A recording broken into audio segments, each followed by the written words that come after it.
Hello, friends. I'm back. This is the JRPG Report, episode 188. So glad to have you with us yet again. After a week off of vacation, we did a little mailbag show. Hope you enjoyed that, but we are back for some more news in the JRPG world. Not a ton of things to talk about. Kind of things are gearing up towards the holidays and all that madness is ensuing. So we've got some things to chat about. I appreciate everyone understanding yesterday. Normally, of course, we record on Thursdays, but I kind of made an appointment months ago, went on vacation, got back, and looked at the calendar and realized that I had a dentist appointment scheduled for Thursday. Thought I could tough it out, but after getting back home, I was in a world of pain and not speaking very well. Everything was kind of just going on. So I sent the notices out on the social media channels that would be today. And here is now. So without any further ado, let's get into the news. We knew that Monark was coming in February. And now we have an exact release date. So Monark will launch for PlayStation 5, PS4, Switch, and PC via Steam on February the 22nd of 2022 in North America. Our friends in Europe will get it on February 25th. Publisher NIS America announced. Of course, the game is already out for PS5, PS4, and Switch. In Japan, I'm thinking that PC release date will be the same for worldwide launch for that. Here's a quick overview of it. This is a game where you descend into madness, jump between exploring the mist of the real world and fighting the enigmatic overworld. Call upon allies, fight enemies, and unravel the mysteries surrounding your academy. Will you save the world or go mad or destroy yourself? Into the mist and beyond. Dive into a realm where reality and the self collide. The mysterious worlds you explore are brought to life in a surreal,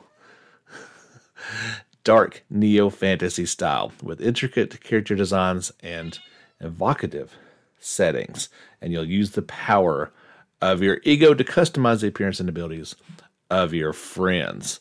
There is a new Adversaries trailer. Well, I guess not new. This did come out a little while ago. It's been a while since we had a podcast, but you can check that out over on our YouTube channel, JRPG Report. I believe there may even be another video that's been posted since then. You'll want to see if that's something that you're looking forward to getting. Again, coming out February the 22nd next year in North America and February 25th in Europe. I'm sure you could pick up on my cat Esme making another guest appearance on the podcast there. And isn't that fun? They don't really care about you until they need something. I haven't heard a peep out of her all morning until I pretty much hit record. Anyway, we did get some new information about Atelier Sophie 2, The Alchemist of the Mysterious Dream from publisher Koei Tecmo and developer Gust. There's a bevy of new screenshots as well for these new characters, Alette Clarity and Olaus Enders, as well as some synthesis system and more. Here are some of the details. The game follows beloved alchemist Sophie Neuenmuller shortly after her adventures of the 2016's first game, Atelier Sophie, and the Alchemist of the Mysterious Book. Sophie's unexpected new adventure finds her unconscious in a mystifying, dreamlike world known as Erde Wedge, where she is saved by an unfamiliar face. The hero of the day is named Alette Clarete, who, I hope I get that name right, who dreams of one day finding treasure that can only be found there. She's a procurer who sells things she finds throughout the town, but is also known for being reckless and wild. Alette helps Sophie explore this new world, setting out on a quest to find Sophie's friend, Placia, who appears to be missing. They begin their journey at the place known as the Dream Tree, where Sophie was found unconscious. The mysterious woody plant resembles the tree where Sophie and Placia had last explored before ending up in Erde Wedge. However, Placia is nowhere to be found. When Sophie and Alette return to the Royal Tale, the only town in Erde Wedge, they are approached by a man named Olaus Enders. He refers to himself as, quote, the world's strongest ultimate bodyguard, end quote. Elias claims to know a girl named Placia and offers his services to help guide them to the Atelier on the outskirts of town. But when the trio arrives and encounters her, Sophie claims to not know this new girl. Who is the new Placia, and what is his relationship with Sophie's best friend? Sophie, Alette, and Elias are determined to find out. As the game progresses, callous and restricted panels will also become... Oh, sorry, I skipped something there. Throughout the adventure, characters will need to employ their skills in alchemy in order to proceed. With gamers utilizing an updated version of the panel synthesis system featured in the Mysterious sub-series. In Atelier Sophie 2, new items are created based on the alchemic components of materials placed on the panel. Alchemic components are associated with an element, either fire, ice, lightning, wind, or light. By selecting materials that consist of an element that matches the type of item you want to synthesize, various effects can be acquired. With alchemic components, panels that light up brightly are known as link components. When link panels of the same element are adjacent, they form a link. And the greater number of links, the better the effects can be acquired. In order to create powerful items, being aware of links and strategically placing components becomes key. So it probably sounds a lot more complicated than it is in practice. I know Ryza probably had a similar feel to it. Just as with alchemy, you're going to, in these Atelier games, half your time is going to be spent exploring, gathering, and fighting. The other half is strictly alchemy, because that's how you get much better weapons and armor and items to use. All kinds of fun stuff. As the game progresses, callous and restricted panels will also become available for use. Using calloused will enable special effects, such as increasing the size of the synthesis panel. And while restricted panels have a higher synthesis difficulty level, making it harder to place alchemic components, there are special effects that can only be acquired by using a restricted panel. In addition, Sophie and Placia will be able to unlock the special use of assist skill further along in their adventure. When Placia's synthesis is unlocked, either Sophie or her can be selected to assist with synthesis. There are some recipes that are exclusively for Sophie, and some are only for Placia. And a few of these recipes include important items required to proceed in the game. In order to create the advanced items that are key to the story, players will need to raise their level as an alchemist, otherwise known as the alchemy level. Balancing the use of Sophie and Placia in synthesis in order to increase their alchemy level will be essential to advancing the storyline and unlocking the mysteries behind this mysterious dream. Didn't learn a whole lot about those new characters, but there are a bunch of images. I'm going to try to put those into a slideshow when I have some time.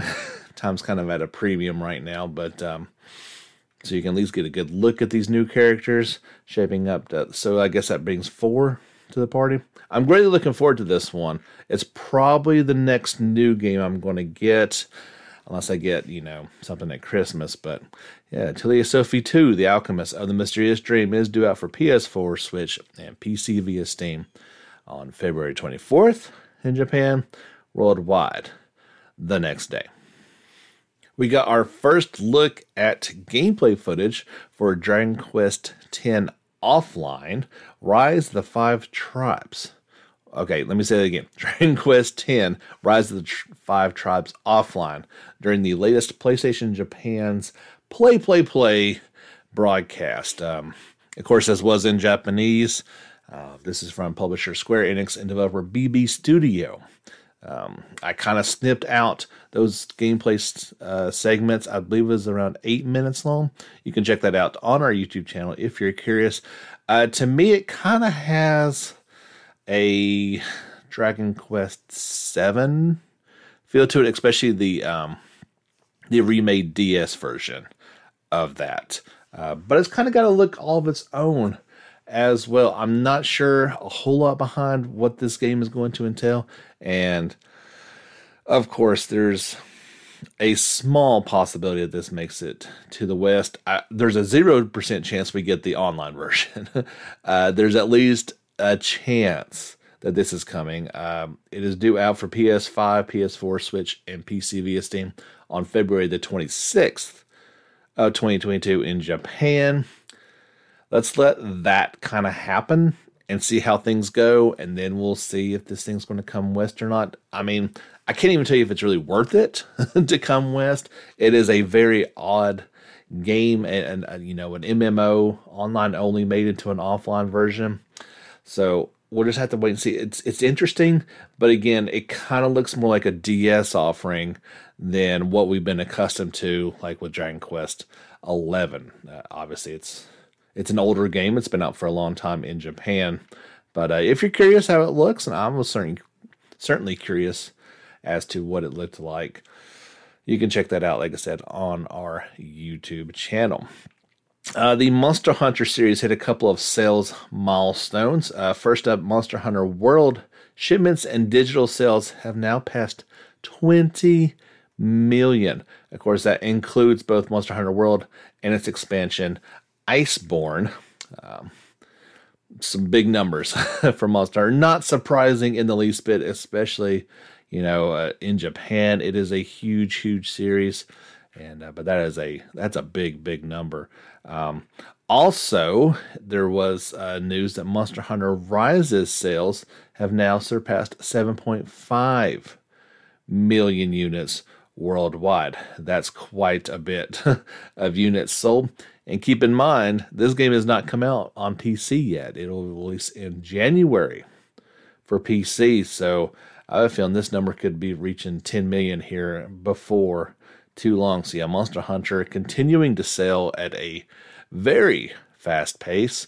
I have to believe they are working on a next generation version of it for PlayStation 5 and Xbox Series Next, as well as, you know, current PCs.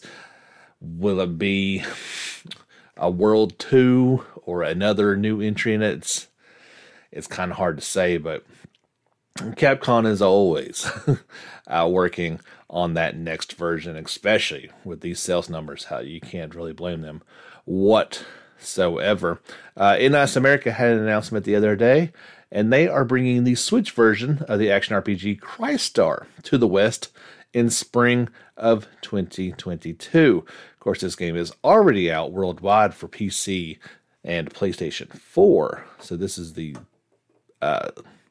Switch version, which I believe is coming out soon in Japan. I don't see it in this article. I'm pretty sure it's coming out in Japan here pretty soon. Okay, no. In Japan, the Switch version is coming out February 24th. A lot of mid-February dates popping up here. But yeah, so sometime in the spring. So if it's out in February in Japan, probably April. Just a guesstimate. If you're curious, there was a trailer to go along with this announcement. It kind of just showed some of the animated cutscene for it, maybe the opening. There's plenty of footage out there to check out how this game looks. A very interesting premise with making crying a part of it, and sadness and all that kind of stuff. The game will include English and Japanese voiceovers and English text. If you are curious and really want to put your money behind this game, pre-orders for a $90 limited edition are now available on the NIS America online store. Of course, you get a copy of the game, special soundtrack, hardcover art book, visual diary, cloth poster, acrylic stand, and a set of art cards. I'm sure limited numbers of those will be available, so you'll want to get on it here pretty soon. Looks like I remember this came out on PS4, and I was kind of curious about it, but nothing that I really want to drop down some money on. It looked a little bit too different for my taste. But yeah, if you've been waiting on this one to come out for the Switch, you don't have to wait too much longer. Sometime in spring in the West. This one's, I got 2 Neptunia stories for you guys. Idea Factory Industrial released a new trailer. They're calling this the Extreme Gameplay trailer for Neptunia X Shinran Kagura Ninja Wars. There was a little bit of information given out as well. This kind of shows some of the action in it. It looks really fun. I think the game looks really fun. I might give it a try here at some point in time. But it also talked about that, let's be honest, kind of sketchy Peaches and Cream meditation system. This is a ninja training where you work to your core by balancing on a giant, swaying, jiggling peach. Continue to keep your balance by tilting your controller so your character does not fall off. A patience challenge will occur during meditation for extra fun. If you've seen some of the trailers and images from this, you kind of know what I'm talking about. I mean, let's just be honest. The whole game is a little bit, what's the right word for it? It's mature. So why not have something equally ridiculous in there? Neptunia X Shinran Kagura Ninja Wars is already out in Japan, and just a few more days it'll be out on October 26th in North America and October 29th in Europe. You can check out that new trailer heading over to our YouTube channel. And this is a Neptunia announcement I didn't anticipate making. They're making something, what is the actual name of it? It's called Dimension Tripper Neptune Top Nep has been announced for PC and is a rail shooter type game, which sounds kind of cool. It'll come out sometime in 2022 via Steam. Not a whole lot of information has been used, but instead of using their shaded 3D, cel-shaded 3D models, this will feature pixel art and kind of old school at that. So it's definitely going like the logo for the title is totally Top Gun. That's why it says Top Nep instead of Top Gun. It's pretty cool. But it is a very old kind of looking pixel art. Not quite NES type graphics, maybe like halfway between Super Nintendo and NES. Definitely looks like an old school game. And kind of looks like it plays a little bit like Panzer Dragoon. If I had to say one thing or another, a Star Fox type looking, but with the Neptunia characters flying around and shooting, why not? It only makes sense. So there's a couple announcements to feed your Neptunia needs. A few media outlets have gone up with the first hands-on previews of the new Pokemon Brilliant Diamond and Shining Pearl games. It includes gameplay and screenshots from the ILCA-developed remake of the classic RPGs. The following outlets have previews for it: CNET, Comic Book, Eurogamer, Game Informer, GameSpot, Games Radar, IGN, Polygon, Screen Rant, and Vooks. That's how you say that. So I shared the article on our social media channels. So, or if you follow one of these companies on YouTube, you can check out their previews of it. Both those games went in November. I don't see an actual, I forget the actual date for it, but it's coming out next month. Oh yeah, November 19th worldwide for the Switch. If you're curious how these things are shaping up, go take a look at your favorite place out of those, and they will give you a nice little preview of it. We've talked a little bit about Gate of Nightmares, the iOS and Android mobile game coming. Right now, it's only stated for Japan, but it'll be out in a couple days on October 26th in Japan. Square Enix announced. If you are in those countries, or in Japan rather, you can pre-register for it right now. This is the same developer art style as the Fairy Tail games and anime.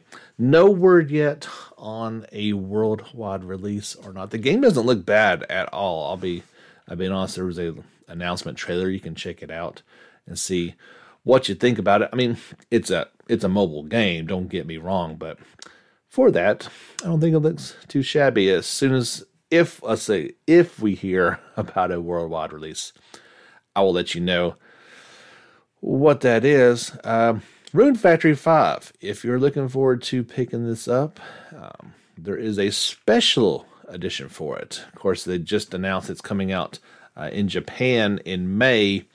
And 2 days later, wait, that's not, it launched. It's already out in Japan. It launched last May.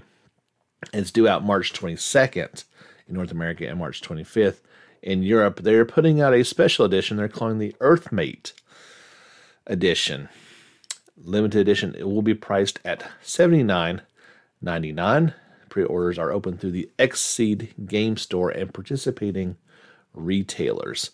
With it, you get a custom outer box featuring artwork from the series, Illustrator, a physical copy of the game for Switch in an exclusive steelbook case, a large 6-inch by 8-inch softcover art book with 70 pages of character illustrations, concept art, and more, the Melodies of NORAD soundtrack CD featuring 15 songs specifically selected from across the entire Rune Factory series, and 13 exclusive in-game costumes based on the marriage candidates from Rune Factory. So that's, honestly, it's not a bad deal. I'm assuming this game is going to come out at $59.99, so $20 more. It's that's quite a good value. That's what we like to see. Yeah, right there it is. $59.99. There is a digital deluxe version with those 13 costumes available for $69.99. So yeah, just $10 more than that, and you get a good amount of exclusive content. So if you're looking forward to that, I would do that soon, because as you know, those are going to be some limited numbers available. A game, I gotta be honest, I'm fairly excited about it, although we don't know when it's coming out, and that is the upcoming Tales of Luminaria. They revealed that 7 of the 24 characters will be available at launch. Not sure, of course, when that launch is, or the staggered release of the other 14, but at launch there will be Lysette, Yelzy, Leo, Celia, August, Falk, and Alexandria. That's it, and it's kind of representing 2 of the 3 factions. The third one is not represented at the moment. There will be a staggered release on those. Let's see. 7 will be available right away. After that, 1 extra person will appear every week. So there you go. Would really like to see a release date for this. Like I said, I pre-registered for it. I'm ready to go, but they're nothing new. I'll let you guys know about this. Like, it's a mobile game, so you know what you're getting with this, and I'll let you know what I think about it when it finally does release. Hopefully, sometime soon. Atlas held its developer diary number 4 the other day, and some guidelines came out for streaming and recording of Shin Megami Tensei 5. Let's see, specifically, they outlined 2 major parts of the game that it forbids fans from showing. Toward the end of the story, after the completion of the Banko Temple to the ending credits. That's not unusual. Atlas does that pretty regularly. Honestly, you can't show the end of it. And what they're saying is analyzing boss information through the menu screen. Can't show it. They don't like that. Furthermore, Atlas states that footage from Shin Megami Tensei 5 is limited to personal use and should not be released to sites or services that require paid subscriptions to view. All right, I'm sure they'll figure it out. Of course, you know, with Switch, they don't have an in-game or an in-system streaming device. You have to do it through the computer, but I'm sure they'll monitor. So I would not want to get on their bad side. Let's put it that way. They did also say there's going to be some DLC available at launch. That's everybody's favorite, right? 7 pieces of DLC will be available at launch. You'll have to buy them separately as well. You can't just bundle them all up. Additionally, a new difficulty setting, Safety Mode, will appear in stores as a free download. To start, there are 4 pieces of mission-based DLC for the game. Completing these missions will allow players to recruit exclusive demons. Return of the True Demon will allow Mahano to fight against the Demi-Fiend from Shin Megami Tensei 3 Nocturne. You will also get the chance to recruit 9 demons, as the Trumpeter and Mother Harlot. A goddess in training will unlock Artemis, whereas Rage of a Queen gives access to Cleopatra. Lastly, the Doctor's Last Wishes offers Mephisto after clearing the story mission. Aside from the mission DLCs that offer new demons and subquests, Shin Megami Tensei 5 will also have DLC that will ease the burden of grinding. Both Mitama Dance of Wealth and Mitama Dance of Experience will increase the spawn rates of rare demons. The Dance of Wealth makes getting Maka easier by defeating said demons, whereas the Dance of Experience lets you gain more experience. Makes sense? So there you go.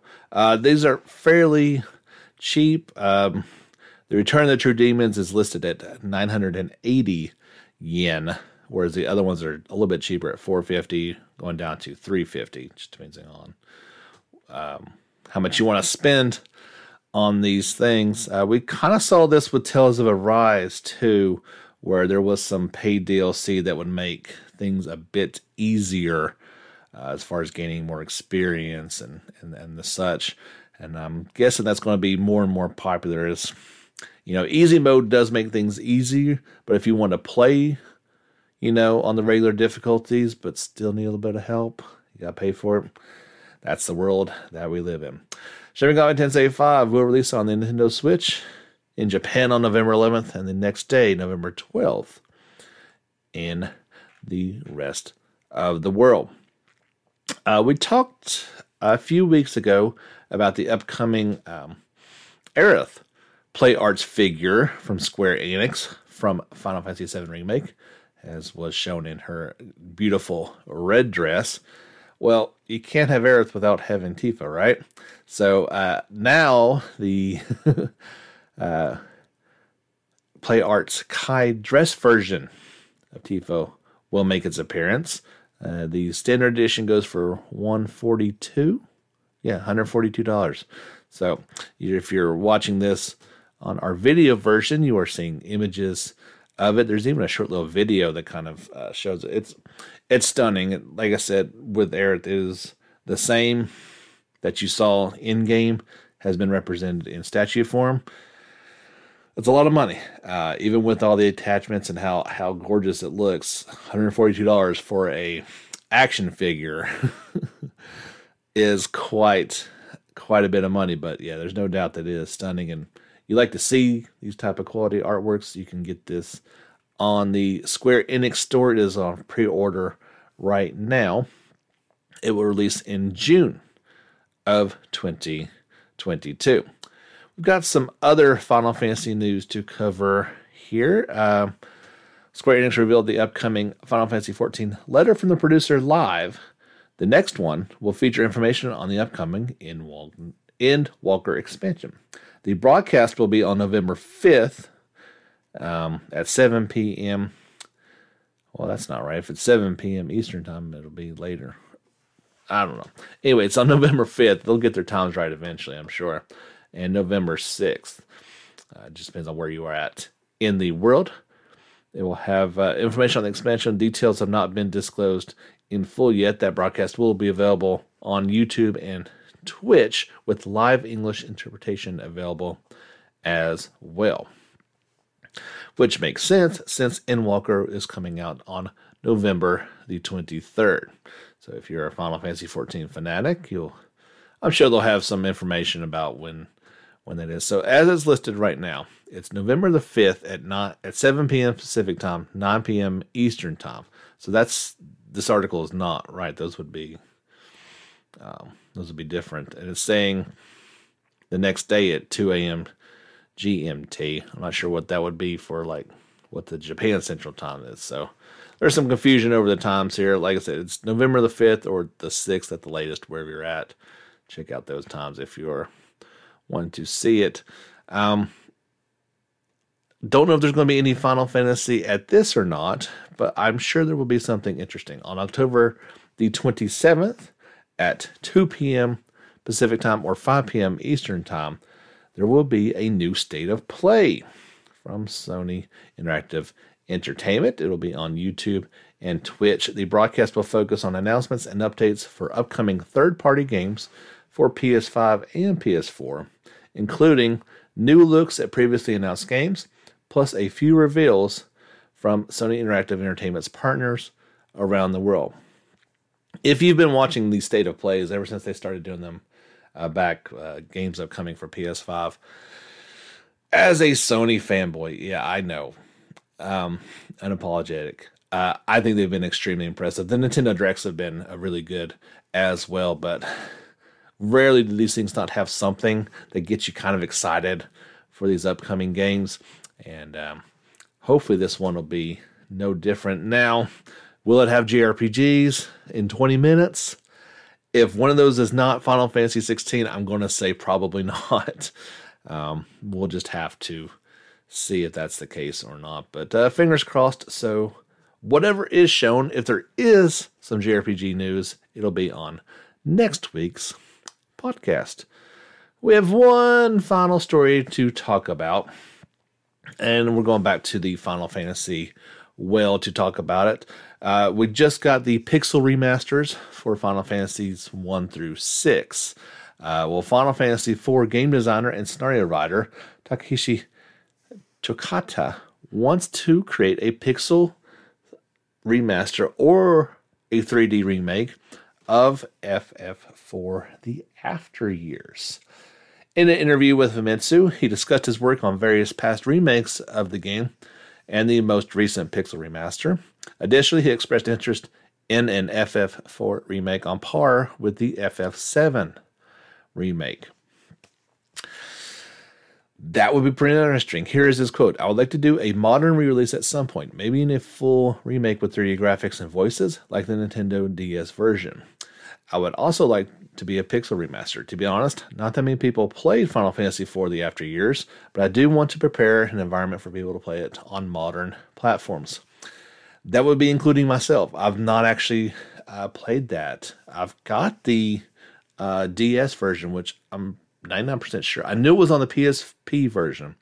I'm thinking it's on that DS version as well, so it might be something I have to check out. I quite enjoyed FF4 or Final Fantasy 2 here when it was released all those years ago. It should be something I might want to pick up. So that's interesting news. I can't say I'm shocked by that they would want to do that. So maybe, I think it would be fairly easy to do the pixel remaster of it. Now, a full 3D remake thrown into there with a 3D make of 4, it's possible. We've been hearing rumors about the 3D remake of 6. 4 was also very popular, so it would kind of make sense. Are those sacred cows that should not be done that way?